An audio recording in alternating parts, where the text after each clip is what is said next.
Hello and welcome once again to the Smart Money, Dumb Money Show. I'm your host, as usual, Keith Richards, and I'm here to talk about sentiment today. Now, I'm a little bit of a sentiment trading enthusiast. In fact, I've actually written a pretty darn good book on it, if I do say so myself. It's called Smart Money, Dumb Money. And really, the reason I like sentiment as a tool to use in your analysis is that it allows you to get kind of a heads up. It's a leading type of indicator. It's not necessarily an indicator that's going to tell you right away what's going to happen, although it can be a coincident indicator. That's a more timely style of indicator when they call it coincident. But typically, sentiment is something that is an attitude by investors. And we sometimes talk about smart money and dumb money, meaning institutions versus retail investors. But there's even the institutions can be wrong at the wrong time. So what we're looking for is clusters of attitude if people are too bullish versus too bearish. And we're also looking for trends. So let's take a look at some sentiment indicators, and I'm just kind of picking a few that I thought you'd be interested in. My book, as I said, the Smart Money, Dumb Money book, for those of you who are kind of dweeby like I am and like to go down the rabbit hole and learn, about many tools that you can use to help you trade using sentiment, then I highly recommend checking my book out. Just go on Amazon. It's, whatever, $20. Or if you're at the Money Show coming up, then you can buy it on the cheap, because I always bring a few copies to sell to people that participate at that show. Whatever the case, let's get to her. I'm going to share the screen, and just got a little bit of a PowerPoint just because it's easier for me to put the charts on that. And we're going to talk about sentiment and see how it speaks to us. I'll start off with a really easy indicator, and that is it's called the CNN Fear and Greed Index. And you can go to their website, the CNN website, and you'll get this. And this was a reading on September 9th, which is when I'm recording this. And you can see that it's moved into fear, and that's because of the big pullback last week, which was the week after the Labor Day week. And if you read my blog regularly, you will know that I actually gave you a heads up before that week, and I told you that the week after Labor Week is almost always high volatility, and we got that. So what's interesting is before the Labor Day weekend, the market was actually in a greed reading, according to this indicator. So it was giving us a pretty timely heads up. So I like this indicator just because it combines a bunch of indicators. It's a little bit about the barometer that I use. However, my barometer is incorporating other stuff beyond sentiment, and therefore I think it's actually a better indicator, but of course that's my bias.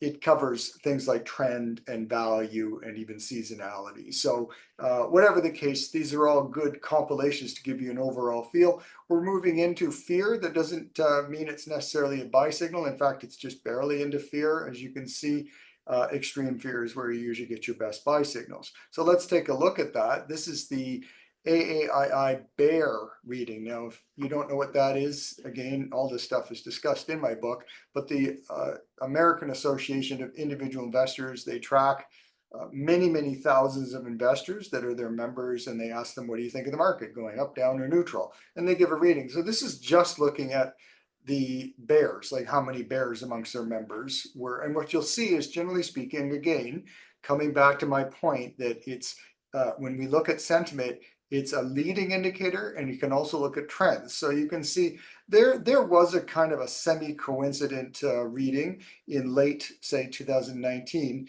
well before the March indicator, March peak on the market, and the fall that during the COVID crisis ensued. But we did get a bit of a leading heads up, and if not, maybe even a little bit of a coincident heads up, because it was pretty close to that time period. But sometimes you get these clusters where this is down here, there's not enough bears because remember, this is only indicating the bears. So there's too few bears. That's generally a sign of complacency. And this is a cluster. You can see there was quite a cluster, and it really took place of much of 2021 before you saw any kind of a peak come in. And as you know, 22 was a bear market. Now, of course, as 2022, the bear market ensued, you can see the trend was towards fear. More and more bears were crying out in fear. And of course, that peaked, you can see at the top here, and that indicated a bottom for the market. So this is sort of big picture stuff, but you can see we got that same situation, in fact, a much longer period of very complacent investors. In other words, not too many bears, at least amongst the AAII survey. And we're really still, kind of near the low of that, which is why I think that, you haven't had this big move up like here yet, where, fear started taking place and the bears started growing, more and more bears. We're still seeing very few bears out there. And this indicator tells us that. So that probably tells me that this might just be the beginning of a little bit more downside. I don't think we're going to get a 22 correction, but I do think we'll get a little bit more over September and maybe even some into October. Okay, so let's go to the next slide. This is one that you guys will be familiar with because I do post it on my blog a lot. It's the VIX, really long picture. Like this is going back to 1990. And actually I've got data, you can see here, I've even circled stuff. I go way back on the VIX. I've been following it for much of my career. And you can see that, again, I'm looking for clusters. So when you get spikes on the VIX, like up here, when the VIX goes into high peak fear moments, they don't tend to last very long. Now, big bear markets like 2008-9, you can see there was kind of a cluster, but often it's pretty quick. 15, there's the 2020, there was a bit of a cluster, but a lot of the time you tend to get pretty quick moves on the fear side. But when the market moves into complacency, okay, when volatility is low, the options premiums are not commanding much premium. I guess you could say the options aren't commanding much premium. It means that investors are complacent, and you get this. It can last for 1, 2, 3 years, as it did back here before the 08 crash. So and here's just before the 2020 crash. You saw this sort of cluster in complacency way down here, and then all of a sudden 2020 and boom. Now people blame it on COVID, but it was a setup anyways. And I often like to point that out, that a lot of the time, the market's just looking for the reason to finally sell off. So we've had another one of these periods over past 2 years, really, since the AI thing took off. The cluster was kind of low fear for well over a year, and really almost 2 years. And then we got the spike recently, but that was pretty short-lived. So I'm just wondering if we're going to see more, because sometimes these VIX spikes, they have a few runs at it. As you can see, it's not just one thin line here like we saw a few weeks ago. It can last a while. So that's, again, my question is, are we through the volatility? So this is the Sentiment Trader, Smart Money, Dumb Money, which is what I named my book after. And what we're looking at is institutions and commercial hedgers and smart money, people like Warren Buffett and big hedge fund managers. How are they feeling against the more emotional retail money, the less informed investors? And you can see when the ratio of dumb money is buying and smart money is not, I should say the other way around for this thing. When smart money's buying and dumb money is fearful, then that can be, again, looking for a cluster. It can give us an indication, like it did in 22. It was trying to buy. So you can see that here. Sometimes it is coincident, lines right up with bottoms, and this one here in 23 lined up with a little mini top. But I'm generally speaking with this and most sentiment indicators, I'm looking for clusters. You can see back in 23, there was a fairly good period before we did get a bit of a sell-off coming into 24. All right. So I guess what I'm showing you here is that since really the beginning of 24 and certainly well into the summer of 24, the overall sentiment of the smart versus dumb money was that the smart money didn't like the market as much as dumb money did. And so I'm wondering if that is going to continue, and maybe there's more volatility for the next month or two. So I don't know if this is my final chart, but it's one of them, and it's the National Association of Investment Managers, and I think American Association of Investment Managers, and how much exposure to stocks they have. So the more guys like me are invested, then the more exposure we have. Like Craig and I, through Value Trend, we will hold cash at times. Now, I like to say that we're probably a little bit better at this stuff than the average portfolio manager. So we actually use our average portfolio manager guidance here as a contrarian indicator. And you can see sometimes there'll be clusters when they're all in, 90%, that's a 90 here at this line. So they're above 90% invested, and that's usually near tops. And they're usually very low invested, such as, bottom of the market in 22 October, they were like, 20% and 10% invested. It was a bit of a spike, but still on average, they were really pulling out of the market. Okay. And that was right near the bottom. So here we go again. We've got a cluster of the average portfolio manager being all in, and that's fallen since, but you did see that as a heads up coming into this recent correction.